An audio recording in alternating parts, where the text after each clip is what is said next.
Babar Azam out हुआ था तो उसको रिजवान को भेजना था क्योंकि स्पिन अटैक वो कर ही रहे थे, सारे स्पिनर लगाए हुए थे। तो रिजवान आपको ही पता है, रिजवान अच्छा खेलता है स्पिनर को। आप इनसे 2 कदम आगे आपको सोचना पड़ेगा। अब आप वो टुक टुक और डर वाली क्रिकेट और ये जो घबराने का हम अभी शुरू में रोकेंगे। और अब ये देखो, ऑस्ट्रेलिया शुरू में तेज़ खेला तो 300 प्लस पे चला गया। ये टीमें जब अपनी प्लानिंग बनाती है, बहुत हाई लेवल की प्लानिंग होती है इनकी। तो अब इनसे खेलने के लिए आपको इनसे बड़ी प्लानिंग रखनी होती है, बड़ा दिल चाहिए। अस्सलाम वालेकुम, एक बार फिर आपको खुशामदीद कहते हैं। पाकिस्तान वर्सेस ऑस्ट्रेलिया पहला ओडीआई, हमारे साथ मौजूद हैं शहरियार भाई। जुमला भी बड़ा ज़बरदस्त बैठ रहा है, पहला ओडीआई और हमारे साथ मौजूद हैं शहरियार भाई। तो जिस तरीके से आज पहला ओडीआई हुआ, आपको लगता है ये मैच जीत जाना चाहिए था? जिस तरीके से आपने बात की, पाकिस्तान 3-0 हरा सकते हैं ऑस्ट्रेलिया को ओडीआई में, लेकिन ये अचानक क्या हो गया? अस्सलाम वालेकुम तमाम व्यूवर्स। पहले तो मैं बताऊं, ये हमने शायद मेहमान नवाजी कर दी। अच्छा, क्योंकि ये टीम है पहले में गई, ये टीम ऐसी थी नहीं जिनसे हम हार सकते थे। आप टेक्निक तौर पे देखो ना, वनडे में हमारी टीम स्ट्रॉन्ग थी। एक तो प्लेन 11 थोड़ी सी हमने गलत बनाई, ये थाली में दे दिया मैच ऑस्ट्रेलिया को, वरना ऑस्ट्रेलिया से हम हार नहीं सकते थे इस टीम से। अनएक्सपीरियंस बॉलिंग लाइन ऑस्ट्रेलिया की, अभी नहीं हमारे पास एक्सपीरियंस बैट्समैन, उनकी बैटिंग चली, बॉलिंग में उनके पास कोई इतने अब इनको हम नहीं खेल सकेंगे तो फिर किसको खेलेंगे? अपने होम ग्राउंड इतना अच्छा, ये 300 प्लस कुछ नहीं था इनसे चेस करने पे। बहुत अच्छा मौका था आप लेकिन जब आपकी प्लानिंग गलत होगी ना तो आप ऐसे ही जाओगे ना। अब ऑस्ट्रेलिया जैसी टीम के लिए ना आपको इनसे 2 कदम आगे सोचनी पड़ेगी। ये टीमें जब अपनी प्लानिंग बनाती है, बहुत हाई लेवल की प्लानिंग होती है इनकी। तो अब इनसे खेलने के लिए आपको इनसे बड़ी प्लानिंग रखनी होती है, बड़ा दिल चाहिए। तो अब ये पाकिस्तान को सोचना पड़ेगा थोड़ा सा। इन्होंने बहुत मिस्टेक किया, 3 खिलाड़ी उन्होंने बहुत गलत खिलाया पाया।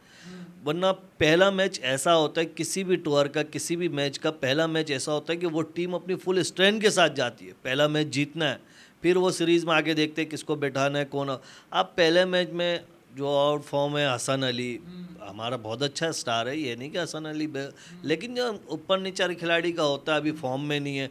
आप पीएसएल में उसको पूरा देखे आउट फॉर्म, टेस्ट में आपने ट्राई कर लिया आउट फॉर्म, अब उसके बावजूद आप उसको लेकर आ गए वनडे में। तो इतनी बड़ी क्रिकेट बोर्ड है, इसको तो सोचे मैनेजमेंट क्या कर रही है।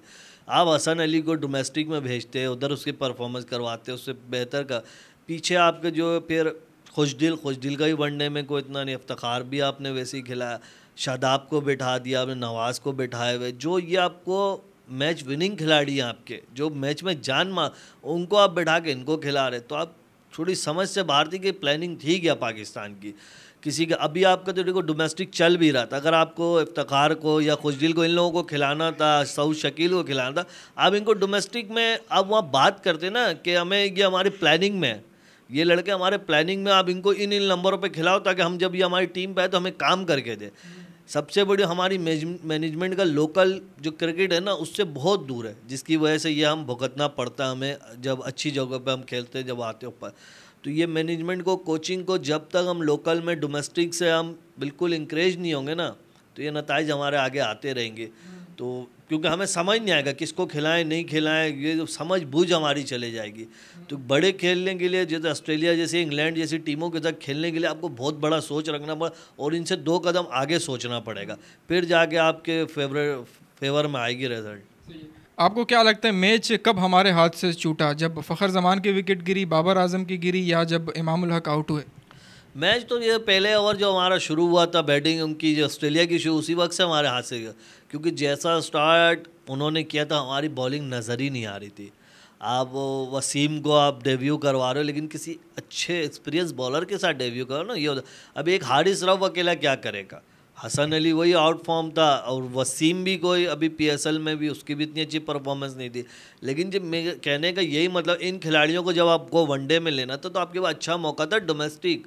आप वहाँ पे इनको भेजते हैं, वहाँ पे इनको खिलवाते हैं, इनको कहते हैं कि हमारे पास वनडे आ रहा है, इनको तैयार करो आप। तो इन लड़कों को बिना तैयार के बस नाम दे दिया, ये लड़के खेलेंगे, वो भी रिलैक्स होकर बस आ गए, टीम को ज्वाइन किया जिस पे उनकी कोई फॉर्म ही नहीं लगी हुई है। किसी भी खिलाड़ी को आप डेब्यू करवाते हो तो किसी ऐसे खिलाड़ी का बैक के उसको बैक कर। सऊद शकील भी इतने नहीं, लेकिन आज वो खेल रहा था, लग रहा बिल्कुल नया, कुछ समझ ही नहीं। वरना दुनिया में कोई भी ऐसे टीमें, छोटी टीमें, उनके डेब्यू खिलाड़ी जब वो करता है अपने होम ग्राउंड में जब करता है तो बहुत कॉन्फिडेंस होता है उसको, बहुत कॉन्फिडेंस होता है, क्योंकि पूरी टीम उसको कॉन्फिडेंस देती है। अब जब बाबर आजम आउट हुआ था तो उसको रिजवान को भेजना था, क्योंकि स्पिन अटैक वो कर ही रहे थे, सारे स्पिनर लगाए हुए थे। तो रिजवान, आपको ही पता है रिजवान अच्छा खेलता है स्पिनर को, तो उसको लगा आप साउथ शकील को फिर भेज देते, तो ऐसी विकटें के तो टीम पे प्रेशर आता है। अब रिजवान अगर एक स्टेज बना देता उस वक्त, अगर आउट भी होता फिर साउथ शकील आता, उसके लिए ईजी होता। तो प्लानिंग जो है ना शुरू से गलत थी पाकिस्तान की, शुरू से जो पहला ओवर कराना, फिर ओवर से बॉलर चेंज करना, बिल्कुल गलत। तो वहाँ से टोटल हमसे मैच बहुत दूर जा चुका था। आज हम जीतने के लिए खेल ही रहे नहीं थे, ये प्लानिंग शुरू से ही नहीं दिख रहा कि हम जीतने के लिए खेल रहे हैं, बस वो क्राउड है दिखाना के फॉर्मेलिटीज़ पूरी करनी के वनडे मैच हो रहा है। अब नज़र है दूसरे ओडीआई पे और तीसरे ओडीआई पे, किस स्ट्रेटेजी के साथ पाकिस्तान को ग्राउंड में उतरना चाहिए, क्या चेंजिंग होनी चाहिए जीत के लिए, वरना मामला फिर अब भी मुश्किल हो सकता है।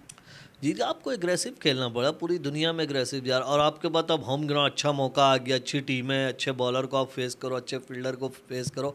तो अब इनके खिलाफ यही कह रहा हूँ ना, आप इनसे 2 कदम आगे आपको सोचना पड़ेगा। अब आप वो टुक टुक और डर वाली क्रिकेट और ये जो घबराने का हम अभी शुरू में रोकेंगे। और अब ये देखो ऑस्ट्रेलिया शुरू में तेज़ खेला तो 300 प्लस पे चला गया, अगर लास्ट में वो बहुत स्लो हो गए, लेकिन उनका स्टार्ट अच्छा था जो जाके उनको 300 प्लस पे ले गया। अगर वो शुरू में सोचते कि हम रुक रुक के खेलें, एंड में जाके हम मारेंगे, और एंड में तो आपके पास वो सलाहियत भी होनी चाहिए। एंड में आपने नाम तो रख लिया खुशदिल मिडल ऑर्डर का, लेकिन आप वनडे में इफ्तिखार का अभी तक 32 रन बेस्ट है। अब 32 रन बेस्ट है, आप उसको क्या वनडे में आप खिलाओगे, उससे हार्ड हिटिंग का आप तवक्का रख रहे हो। तो ऐसे आपको पूरा एवरेज देखना चाहिए, स्ट्राइक रेट खिलाड़ी का देखना चाहिए, उसकी एबिलिटी देखनी चाहिए, फिर आप रखो तो मज़ा भी आए, समझ आए आपको।